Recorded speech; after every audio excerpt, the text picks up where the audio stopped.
an encounter with liberation fighters. Civil War in El Salvador. It is very rare for an outsider to meet with liberation fighters unless you are involved in the fight. Neither of my two experiences worthy of mention were of the latter case. The first involved the civil war in El Salvador, and the second was with the new government in a liberated Eritrea. Back in 1992, there was a guided tour of the Castlebrooks Cooperative by some international observers. They were fascinated by the idea of non-literate farmers taking over and running a large corporate estate. I do not remember which organization had sponsored this visit, but I do recall traveling to Dominica myself to be present to explain some of the operational features of the cooperative. One of the visitors was from El Salvador, a rather humorous fellow who had described his trip to Dominica in quite a memorable way. I quote, "As I left San Salvador, the planes got smaller and smaller, so by the time I got here, that was the smallest plane I had ever flown in." As a result of this visit, I was invited in late 1992 to visit El Salvador and to meet and speak with some of the members from the Liberation Army on how to form agricultural cooperatives.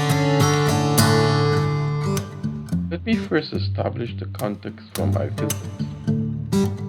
The Civil War in El Salvador exhibited many of the classic hallmarks of a left-wing guerrilla movement fighting to overthrow a repressive authoritarian government.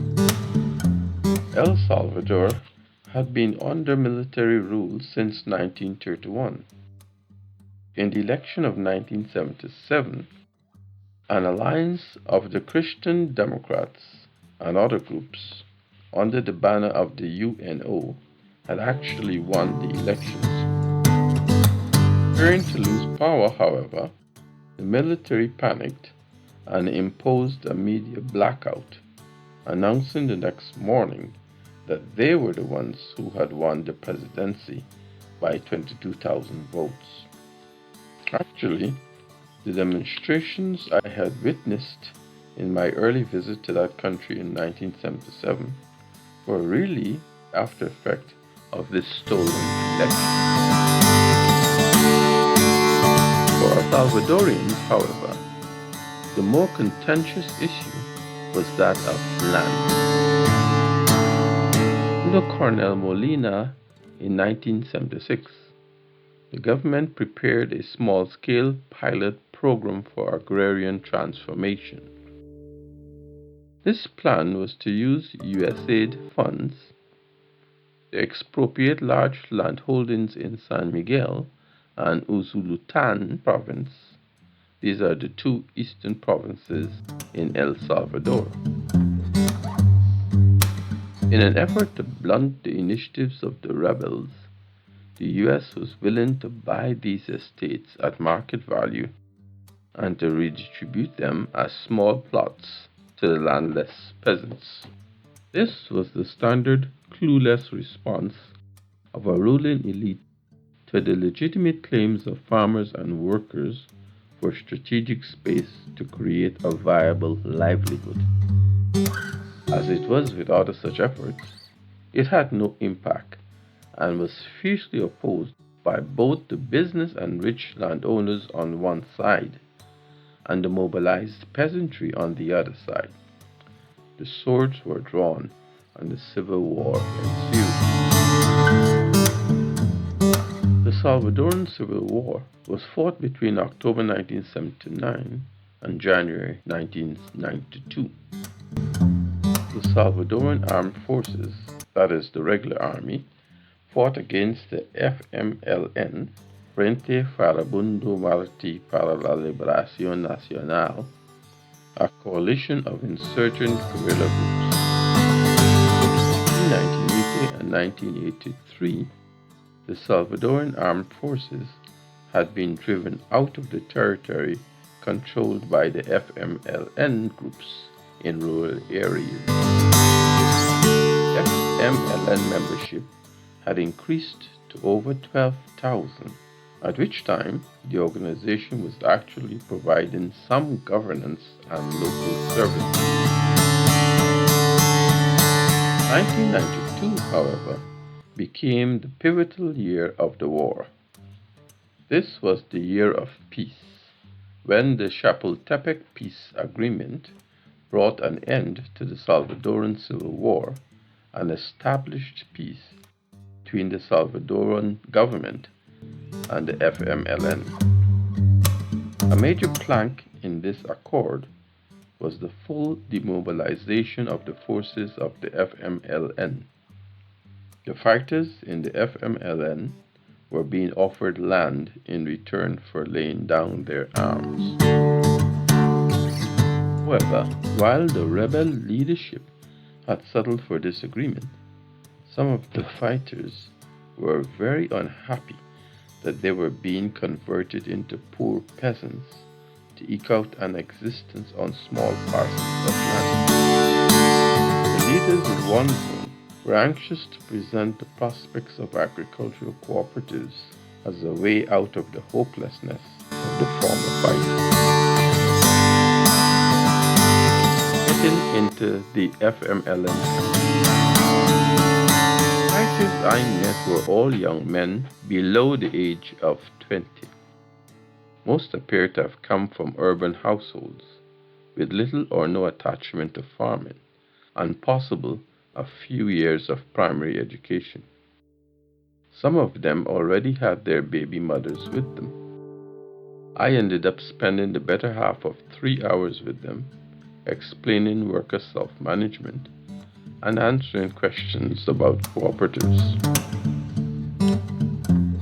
First, I drew heavily on my experiences of working with Andrew Royer on his organic farm, and also with the Castle Bruce Cooperative on the structure of large establishment organized in the interests of the workers. I dare say it went off well, because in the end, the military leaders made me an honorary camarade and gave me the red scarf of the FMLN as a token of appreciation. I was, however, warned not to wear the scarf in front of the military in South Salvador, because, as the leader of the group jokingly observed, I don't think you will be covered as a combatant under the peace accord.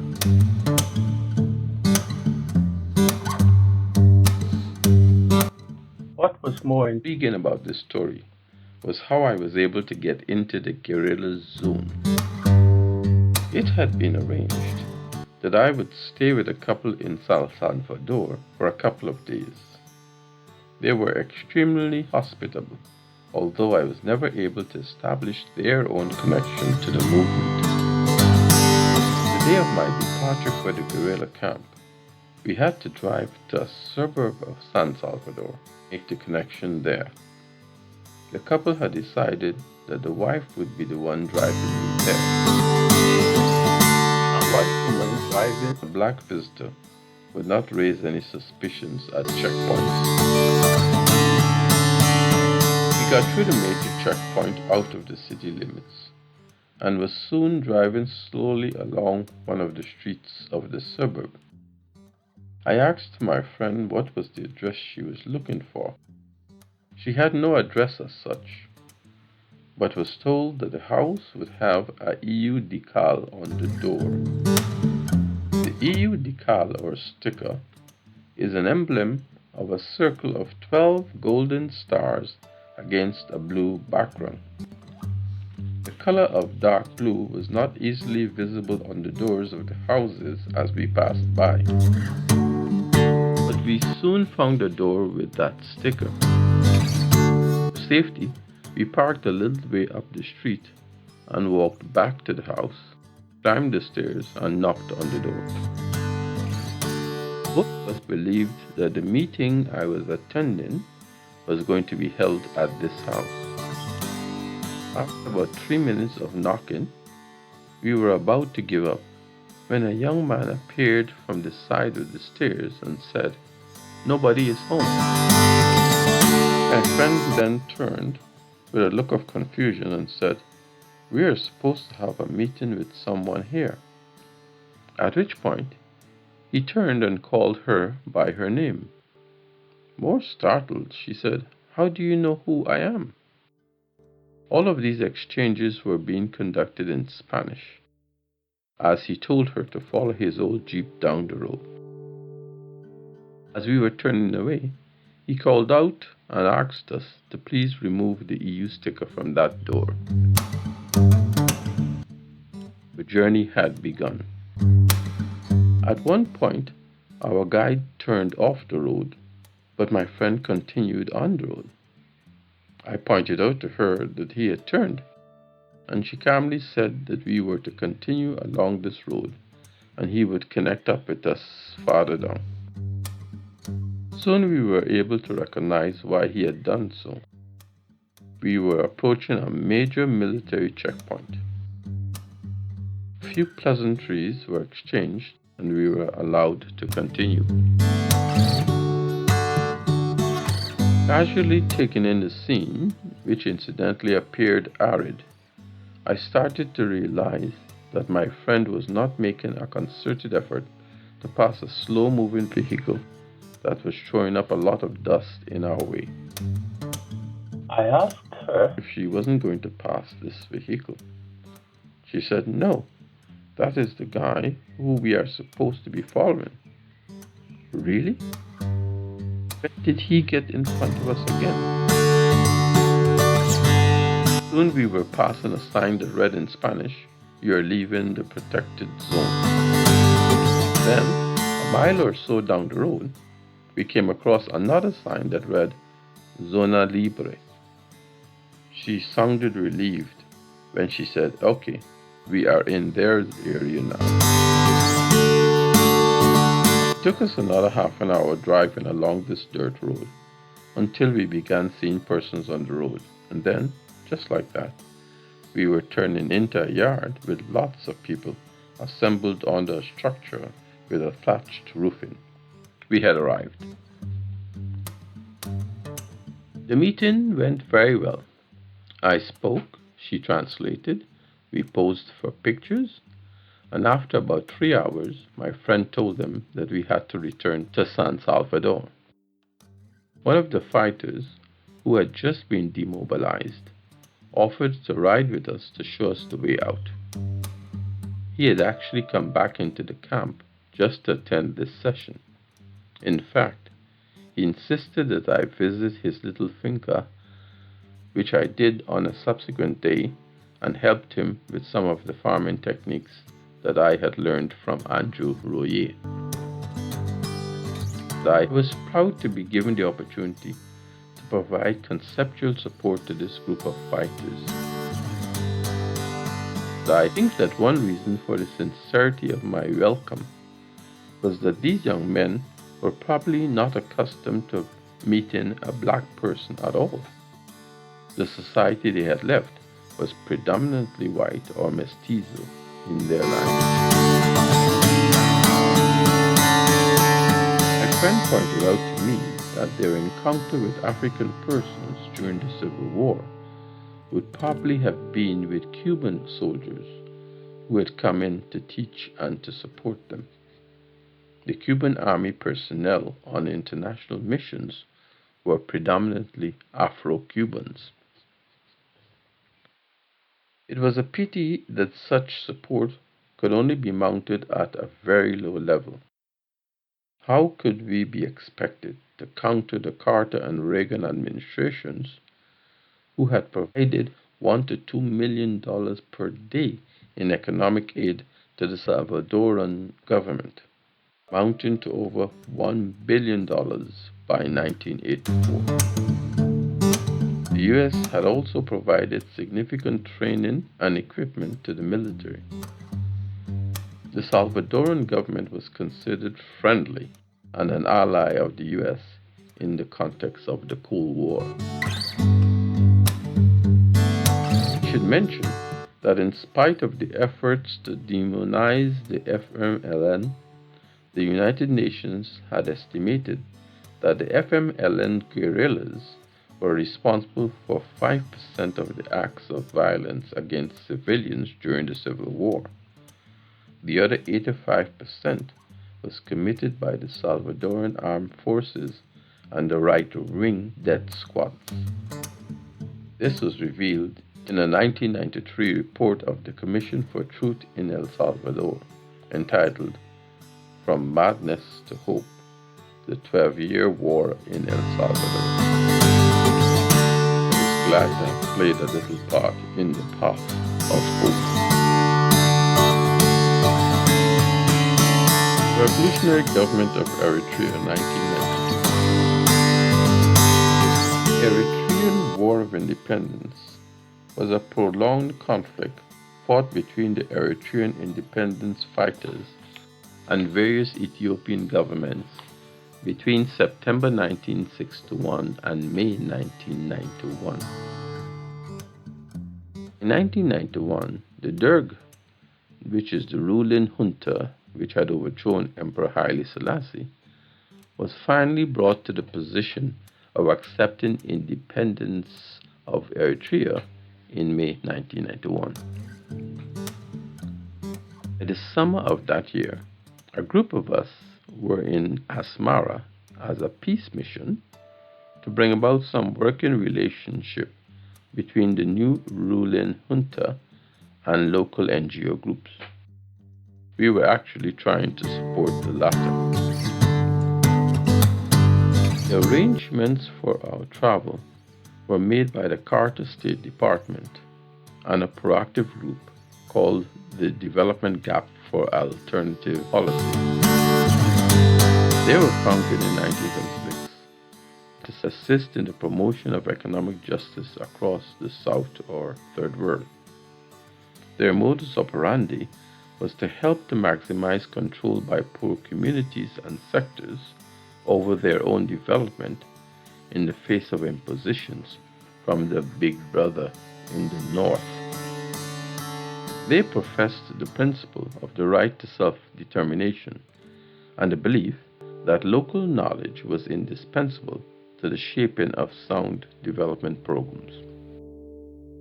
At that time, Athi Mate of the Castle Bruce fame was working with DGAP and became instrumental in assembling this team to visit with the forces in Eritrea. Louis Bertrand and I joined the team on behalf of ACT. I made presentations to the group on economic reorganization of the society through different styles of enterprises. There was nothing exceptional about this exercise. We met with the president, Isaias Afwerki, who at that time was a very affable person. I remember us leaving his office and seeing him standing at the corner of the road. We were all stunned and asked if we could give him a ride. He declined, saying that his wife was already on her way. Drama in Addis Ababa airport. The drama in this trip, however, played out when Louis and myself decided to change our routine to leave the country. In the first case, most of the mission had arrived into Eritrea through Rome, Italy, and were intent on leaving by the same route. Louis and myself had designed it so that we could return via Ethiopia. The main reason was that I convinced Louis that we could pull off a side trip to Egypt without additional costs if we were to leave from Ethiopia.